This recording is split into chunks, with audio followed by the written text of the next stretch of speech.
kasa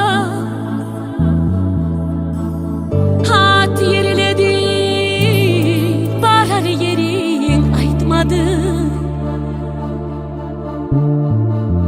Sen yaklagan kartlı yaşlı görmege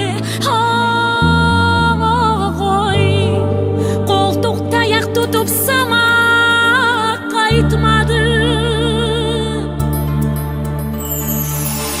Sen yaklagan kartlı yaşlı görmege koltukta yak tutup sama kayıtmadı. Aylar gitti, yıllar öttü aradı. Oluş paylar oyde kalıp kak buldu. Seni gözley kostuplerim buruştu.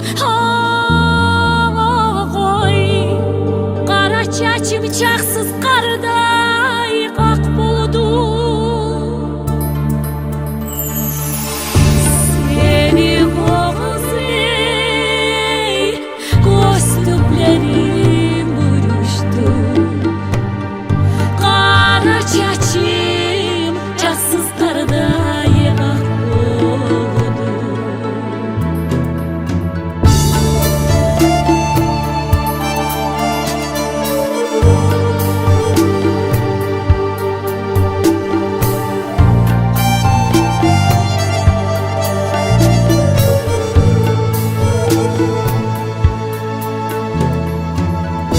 Erim gelip eşeğimini kagardı. Neçe gece yok husustan kattırdı.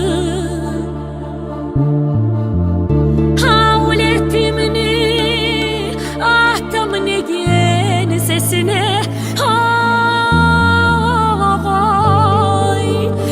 alar hep ne çallata yattırdım.